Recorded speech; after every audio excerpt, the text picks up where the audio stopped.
is next week.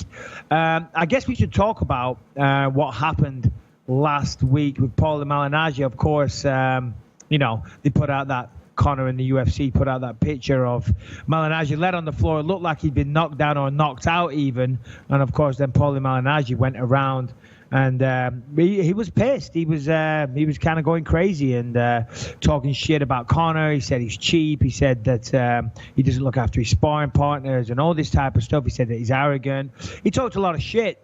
And then to rebuttal that, the UFC, well, I say the UFC, Dana White, that is the UFC, I guess, put out a very short clip of Conor and Malignaggi sparring. Did you see that? I'm assuming you did. I did see the clip, and it started a few weeks back. I guess there was the picture that Conor put out of Malignaggi on the ground and him standing over him, and they were kind of just putting out stuff from the training camp to make Malignaggi, who I don't really know shit about boxing, but I'm assuming is a fairly accomplished boxer, former champion, correct?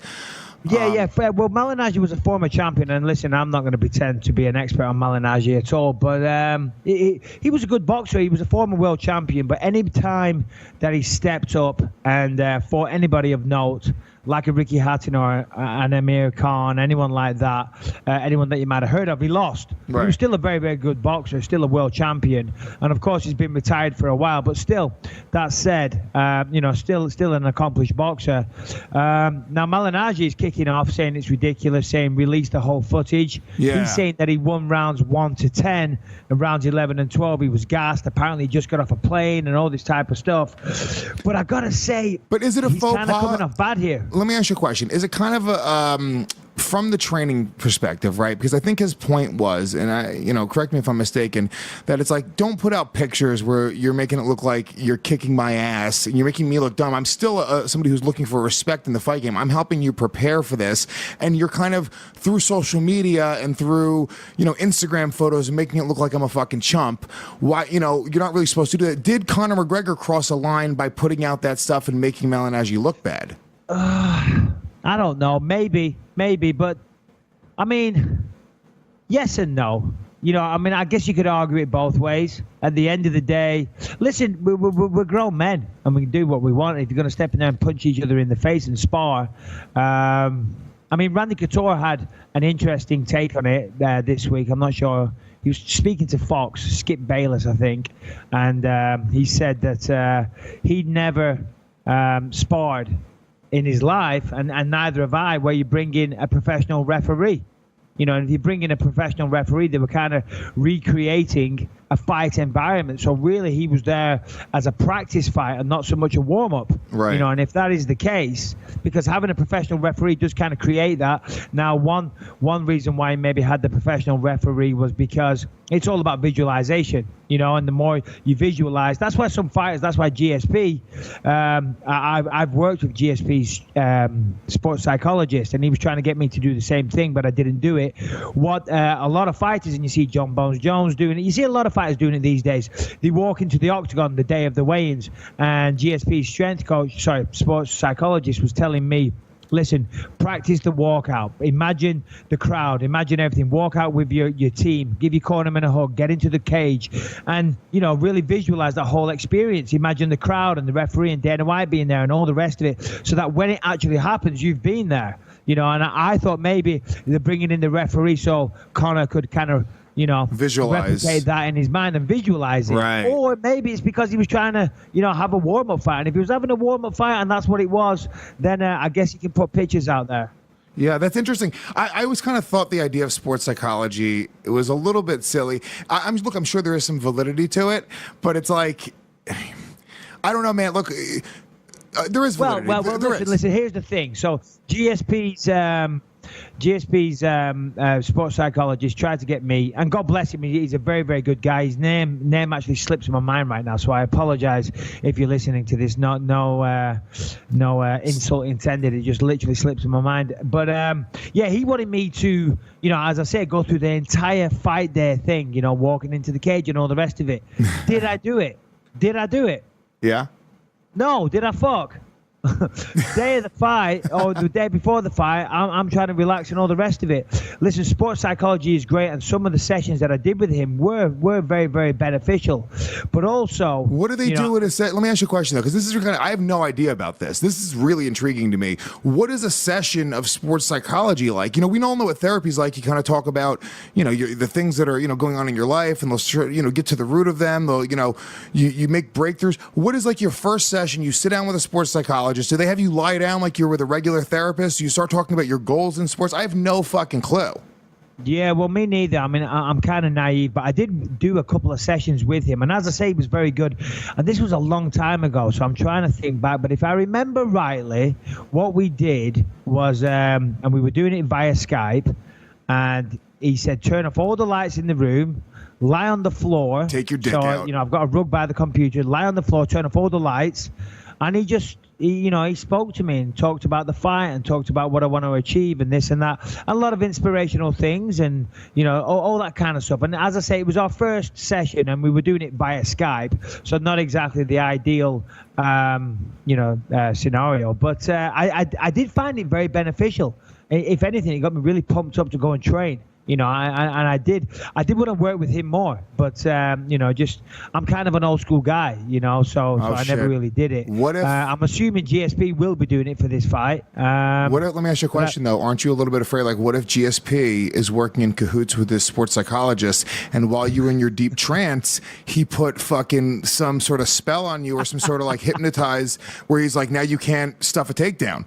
It's like when I snap my fingers, you will not be able to stuff a takedown, and you have no idea this is going to happen.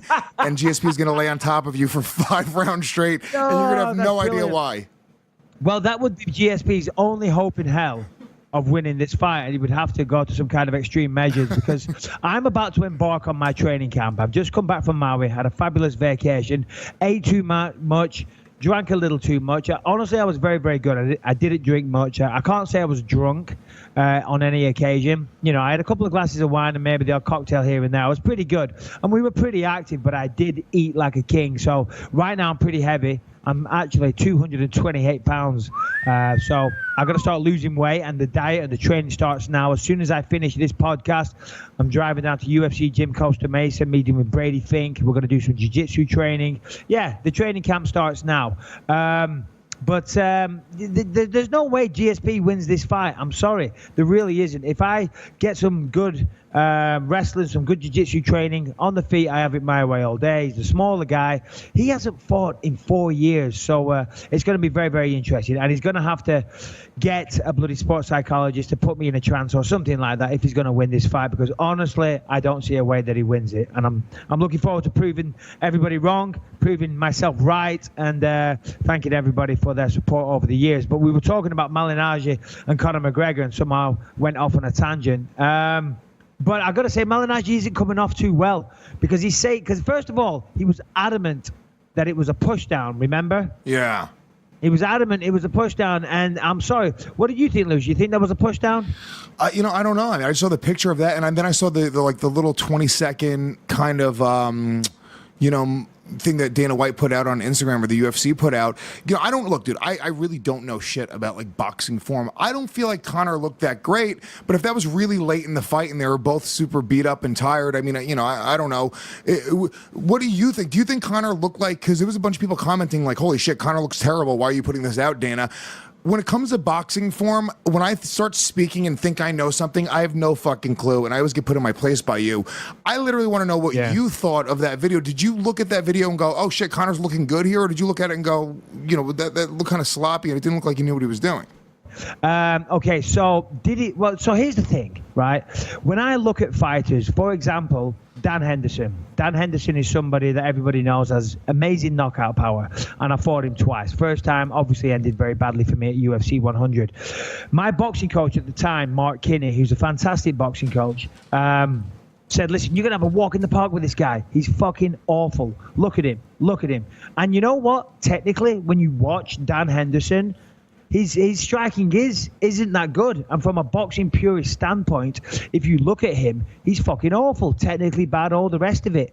But just because you're not technically perfect and your form isn't great and you don't work the way that a boxing coach wants you to, doesn't mean you can't be effective. If you've got the balls to walk forward, take a couple of shots here and there, and you pack dynamite in your hands, you can still be, drastically effective, as Dan Henderson is and was. And even in our second fight, he hit me with 2 of those big shots and cut me open. Of course, the other 25 minutes, I beat the crap out of him, but still very, very effective. And the point I'm making, the comparison I'm making is, although, you're saying there that some people are saying, wow, Conor looked terrible in that. I didn't think he looked terrible. I actually thought he looked very, very good. But if they're saying from a boxing standpoint that he looked terrible, maybe, but you can't deny that he was effective. Yeah, he was hitting him. He was certainly effective, because that one left hand that he landed snapped his head right back. And okay, there were some other shots, those little rabbit punches to the head. Listen, it was all Conor. All right, it was only a 20-second clip. And of course, Malignaggi is saying release the rest of the video. He's saying rounds 1 to 10 he dominated, rounds 11 and 12 he was gassed. But I feel that he loses all credibility, because he said it was a push down. It was a push down. It didn't look like a push down to me. It looked like a legit knockdown. Yeah. Look, here's the truth, right? What's happening with all this, you sound like you are slowly starting to be swayed and think that Conor has a chance. No, listen. He's got to... I know somebody that is in the Mayweather training camp. Okay, and MMA, I shouldn't say this, I'm giving clues, you could probably work it out. I do this all the time, don't I? But I know somebody in the Mayweather training camp that is saying that Mayweather isn't training very hard. Ooh. He said that Mayweather generally, when he's seen him train, is a thing of beauty, it's a thing of inspiration, that you've never seen a human being work so hard in his life. But he said that on this occasion, he's not working that hard. He's training a bit, but he's not training like he usually does. Now, at the open workout, we saw Floyd Mayweather for around 2 hours just go from bag to bag to bag, throwing an absolutely unbelievable amount of punches. It's crazy that a human being could throw that many punches and not be tired. So I kind of thought, well, maybe he is training. But this guy that I know says that he's not training like he used to. So that obviously sways towards Conor. If Mayweather's taking him lightly, that's going to be a big mistake for him. But still, I would give McGregor a 10% chance of winning this fight. Yeah, I mean, I guess. Look, puncher's chance, whatever. I'm not swayed anymore. I think Conor's going to impress everybody, and he's going to go to a decision with him. The one thing is this as well, which Mayweather's saying. He did an interview this week or last week, whenever it was, and he was saying he's going to go forward. He's going to go after McGregor. He's going to knock him out. He said that if it goes to a decision, that's a victory for McGregor. Yeah, I agree. Did you see that? Yeah, and I agree with that. I think if he goes to a decision, simple as that is embarrassing for Floyd Mayweather. Yeah, he should be able to knock him out. But listen, look at what's happening. It's the exact same thing as fucking Jose Aldo.